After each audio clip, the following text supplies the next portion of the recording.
Hallo DLG Familie, na, wie geht's? इस video में हम देखेंगे स्टूडियम और आर्बाइट से रिलेटेड A2 लेवल की जर्मन वोकैबलरी। सो los geht's!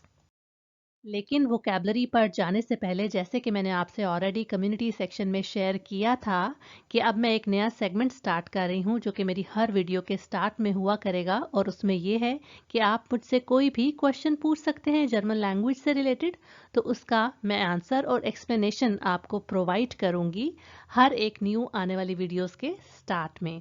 तो आज देखते हैं कि किसका क्वेश्चन सिलेक्ट हुआ है। तो मिस्टर जीशान ने पूछा है कि डॉह वर्ड क्या है और इसका यूसेज किस तरह से जर्मन लैंग्वेज में किया जाता है। तो अब अपनी अंडरस्टैंडिंग के मुताबिक जो दो बेसिक यूजेस हैं इस वर्ड के, वो मैं आपके साथ शेयर करती हूँ।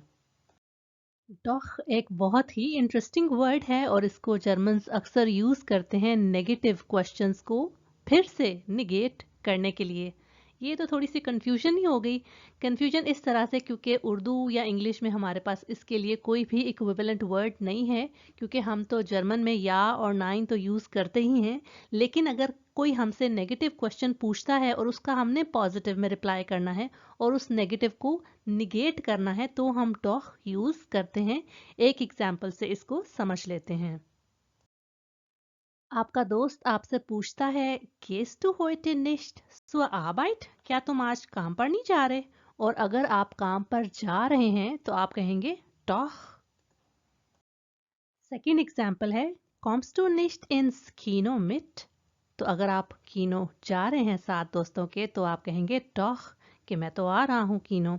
अच्छा, यहाँ पर ये देखिए कि हमेशा नेगेटिव क्वेश्चंस ये आपने याद रखना है कि अगर आपने डॉह के साथ आंसर करना है तो ये या नाइन फ्रागन से डिफरेंट हैं। अगर ये क्वेश्चंस होते गेस टू होते सो आबाइट, तो आपने या ओडा नाइन में आंसर करना था।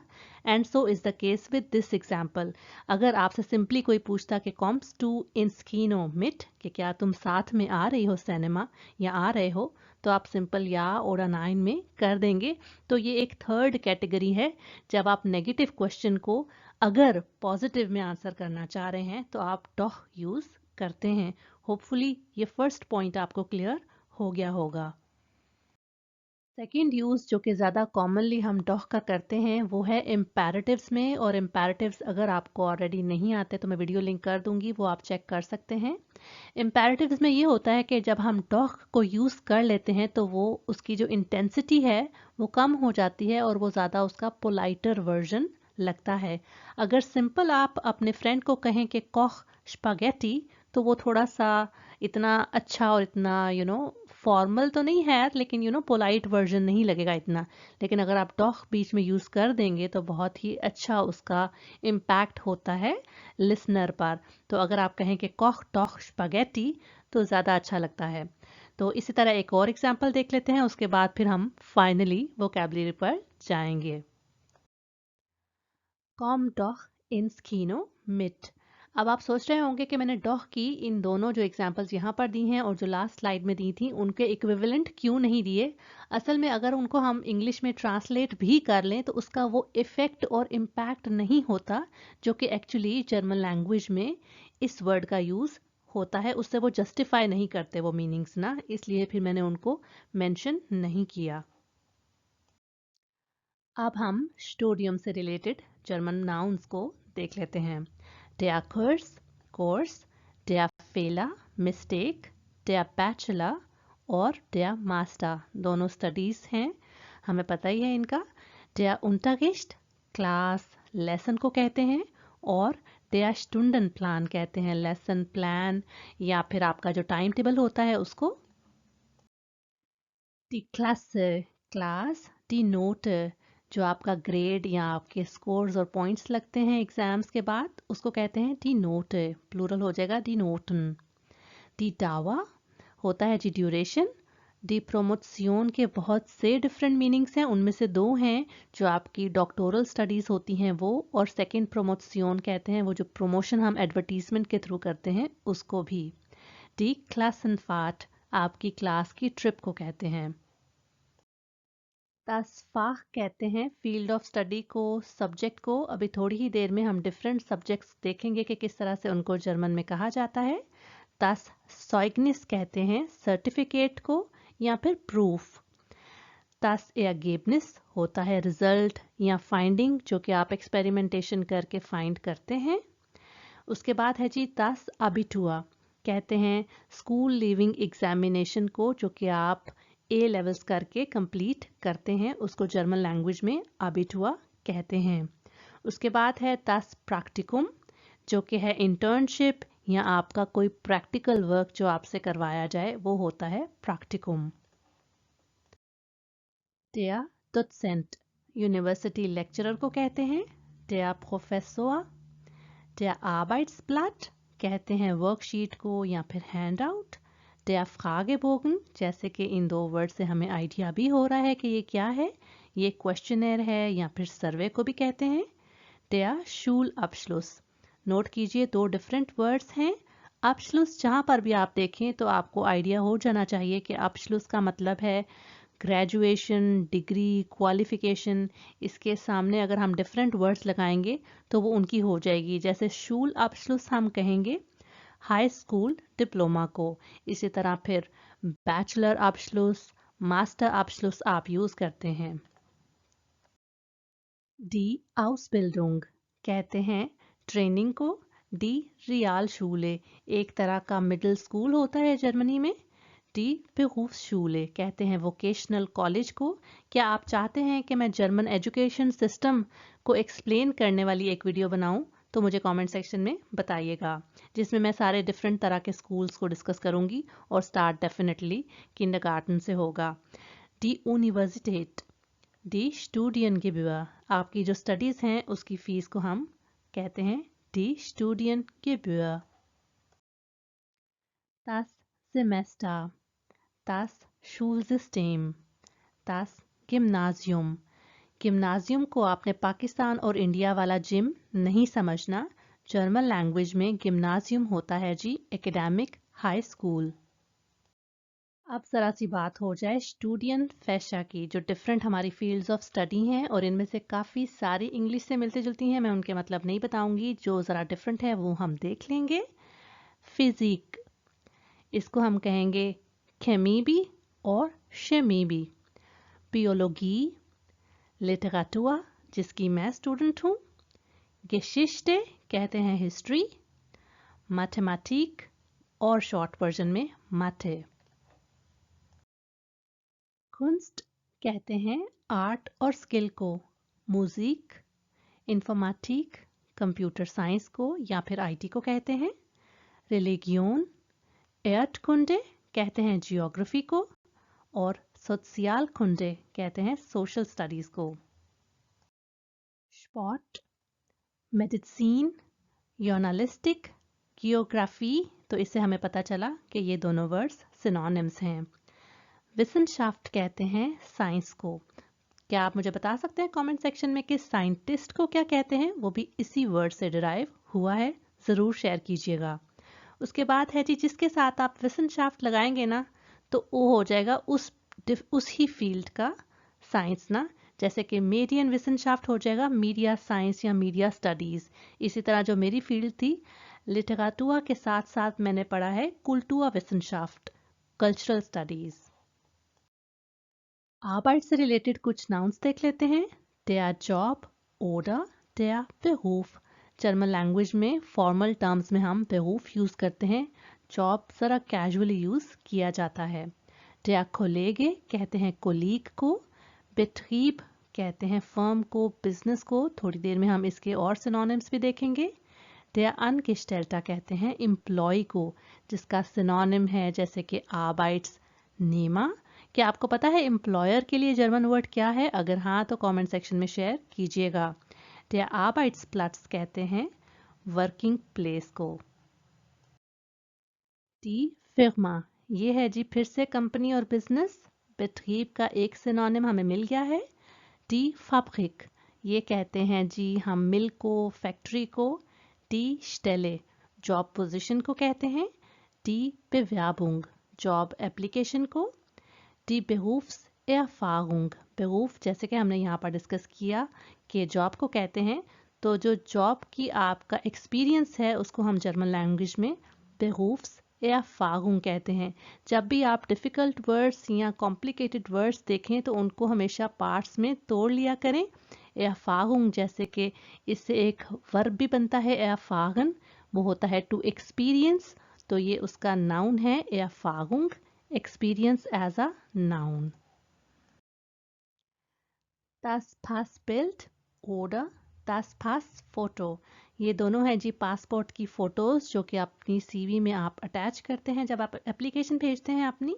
Das Seminar, das Geschäft, Geschäft कहते हैं स्टोर को या फिर शॉप को, और das Unternehmen, ये थर्ड वर्ड है जी जिसका मतलब है कंपनी, इंटरप्राइज। तो हमारे पास 3 डिफरेंट वर्ड्स हैं, तो जब भी आप इन तीनों को किसी जर्मन टेक्स्ट में पढ़ें तो आपको ऑटोमेटिकली समझ आ जानी चाहिए कि किसी कंपनी, किसी इंटरप्राइज की बात हो रही है। Der Stundenlohn, आवरली वेज, 1 घंटे में आप किसी भी काम से कितना कमाते हैं उसके लिए हम जर्मन लैंग्वेज में Stundenlohn वर्ड यूज़ करते हैं। Der Arbeitsablauf कहते हैं वर्क साइकिल या वर्क फ्लो को। Der Abendkurs, evening course. Der Sprachkurs, language course. और der Weiterbildungskurs, ये होता है जी आप ऑलरेडी अगर बहुत क्वालिफाइड हैं तो फर्दर अपनी स्किल्स को और इम्प्रूव करने के लिए जो आप कोर्स करते हैं उसको कहते हैं वाइटा बिल्डुंग्स। ये 3 डिफरेंट वर्ड्स हैं। बिल्डुंग एजुकेशन को कहते हैं जर्मन लैंग्वेज में। दी आर्बाइट्सशिफ्ट कहते हैं वर्क शिफ्ट को, जो कि जर्मन लैंग्वेज में हो सकती है फ्रूशिफ्ट oder Spätschicht oder Nachtschicht। Die Arbeitssuche, work search. D Berufschance, आपके जो काम के चांस हैं उसके बारे में। डी Voraussetzung, जो आपकी रिक्वायरमेंट है, क्या आपसे पूछा तो नहीं क्या क्या आपसे एक्सपीरियंस चाहिए उनको, तो वो हो जाएगी Voraussetzung। उसके बाद है जी डी Arbeitsbedingung, बेडिंगुंग कहते हैं कंडीशन, तो जो काम की कंडीशन है उसको कहते हैं Arbeitsbedingung। Das Gehalt, salary. Das Jobangebot, job offer. Das Arbeitsklima, काम का जो एटमॉस्फेयर है, क्लाइमेट है, उसके लिए कहते हैं Arbeitsklima। Das Einkommen, income. जरा सी वर्ब्स की बात हो जाए। lernen, लर्न करना। bestehen, पास करना। studieren, स्टडी करना। schaffen, बहुत ही इम्पॉर्टेंट वर्ब है जर्मन लैंग्वेज में। शाफन का मतलब है कोई चीज़ अकम्प्लिश करना, मैनेज कर लेना। unterrichten कहते हैं पढ़ाना। reparieren, रिपेयर करना। jobben, जॉब करना। verdienen, कमाना। führen कहते हैं लीड करना, गाइड करना। gründen कहते हैं इस्टेब्लिश करना, लॉन्च करना, कोई भी कंपनी हो सकती है तो उसके लिए gründen वर्ब यूज़ किया जाता है। herstellen कहते हैं प्रोड्यूस करना, मैन्युफैक्चर करना। और मेरी तरह आप भी जब भी किसी भी चीज़ पर, ज़्यादातर चीज़ों की बात कर रही हूँ, देखते होंगे कि कहाँ की बनी हुई है तो अक्सर यही लिखा हुआ होता होगा hergestellt in China। उसके बाद है जी nachweisen, जिसका मतलब है कि वेरीफाई करना, प्रूव करना या शो करना, जो भी रिक्वायर्ड डॉक्यूमेंट है उसके लिए आप ये वर्ब यूज़ कर सकते हैं। ऑर्गेनाइजियन, ऑर्गेनाइज करना। नाखहोलन कहते हैं टू फेच लेटर, जैसे कि कोई दोस्त हमारा या हम खुद कभी पढ़ाई पे दिल ना करे तो सेमेस्टर फ्रीज करा के उसके बाद अगले सेमेस्टर में रिज्यूम कर लें, तो उसके लिए हम नाखहोलन वर्ब यूज़ कर सकते हैं। नाफ्रागन होता है जी to demand, to ask again, फिर से पूछनी कोई चीज़, उसके लिए नाफ्रागन यूज़ करते हैं। फॉर्ट बिल्डन कहते हैं फर्दर अपने आप को अपस्किल करना, अपने आप को इम्प्रूव करना, मज़ीद पढ़ना, उसको कहते हैं जी फॉर्ट बिल्डन। एचसीएन कहते हैं, वैसे तो पालने को भी कहते हैं एचसीएन, लेकिन उसके अलावा इसका मतलब है एजुकेट करना, नर्चर करना। और आ गया जी हमारे पास लास्ट वर्ब जो कि है अबश्लीसन। अगर आपको याद हो तो नाउन्स में हमने डिस्कस किया था अबश्लुस, उसी से ये वर्ब बन जाता है अबश्लीसन, जिसका मतलब है कंप्लीट करना, एंड करना, किसी चीज को कंक्लूड कर देना। कुछ एडजेक्टिव्स। प्रिवाट, स्टैटलिश कहते हैं गवर्नमेंट। स्टेटिश कहते हैं अर्बन या सिटी से रिलेटेड।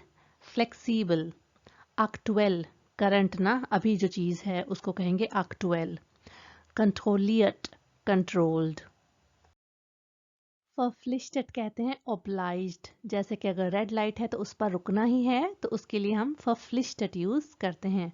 ऑर्गेनाइजिert, गारंटिert, betrieblich, देखें betrieb से है, betrieblich कहते हैं जी ऑपरेशनल। regelmäßig, रेगुलरली, erforderlich कहते हैं नेसेसरी या रिक्वायर्ड। कोई अगर आपको डॉक्यूमेंट ज़रूरी देना ही है अपनी एप्लीकेशन के साथ तो वो हो जाएगा erforderlich। Arbeitslos कहते हैं जॉबलेस को। अनgestellt कहते हैं एम्प्लॉयड को। इसका एक सिनोनिम ये है berufstätig। tätig जो वर्ड है ना उसका मतलब है एक्टिव, वर्किंग, बिजी। तो जिस भी वर्ड के साथ ये लगेगा उसके ये मतलब हो सकते हैं। उसके बाद है जी selbstständig। सेल्फ कहते हैं इंडिपेंडेंट, वो बंदा जो कि खुद का काम करता है और किसी पर डिपेंडेंट नहीं होता। इसको हम selbsttätig भी कह सकते हैं। Arbeitssuchend कहते हैं the one person who is searching for a job. suchen से suchend बन गया। weitergebildet, अगेन वही अपने आप को अपस्किल करना, अपग्रेड करना और फर्दर स्टडी करने के लिए हम weitergebildet एडजेक्टिव यूज कर सकते हैं। अब कुछ वर्ड कॉम्बिनेशंस देख लेते हैं। यहाँ पर मैंने स्टूडियम से रिलेटेड कुछ वर्ड कॉम्बिनेशंस दिए हैं।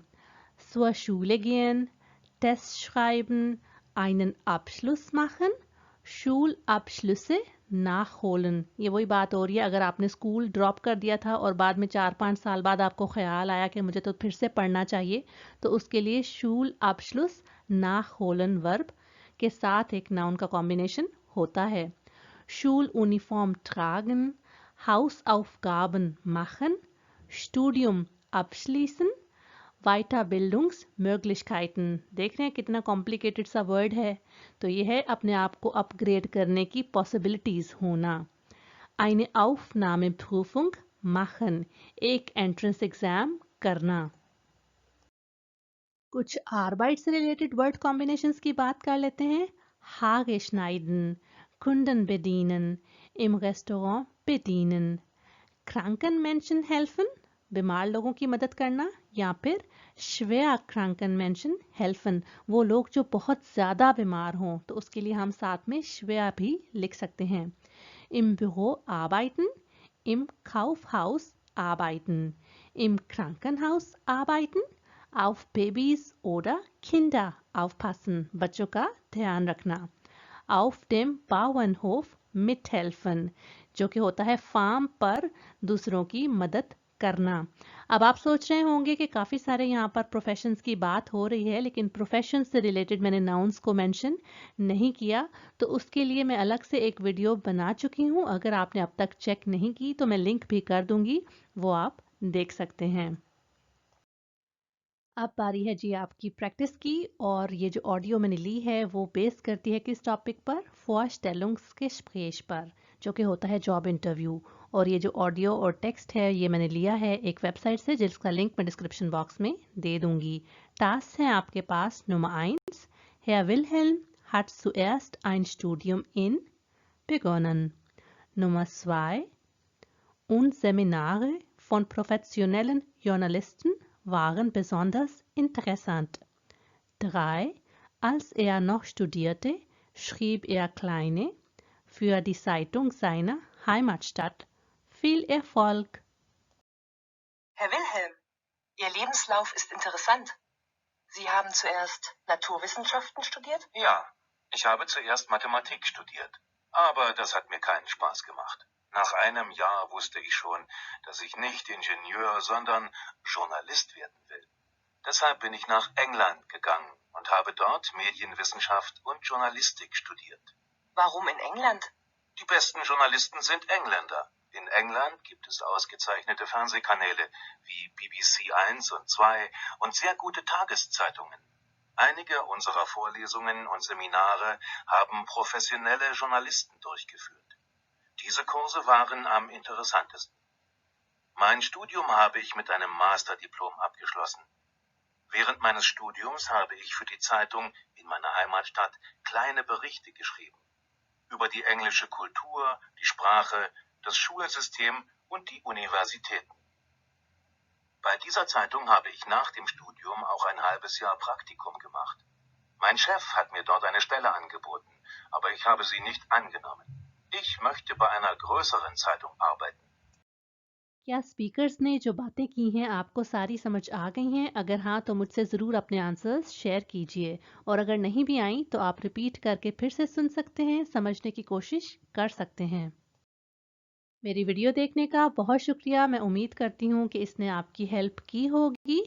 आपके लाइक्स और कमेंट्स मेरे लिए बहुत इंपॉर्टेंट हैं, क्योंकि जितना आप मेरी वीडियोस को लाइक करेंगे उतने ही ज़्यादा चांसेस हैं कि दूसरे लोगों तक मेरा कंटेंट पहुंच सकता है। अगर अब तक नहीं किया तो मेरे चैनल को सब्सक्राइब कर लें, वीडियोस को शेयर करते रहें। मैं मिलती हूँ नेक्स्ट वीडियो में। चीज़।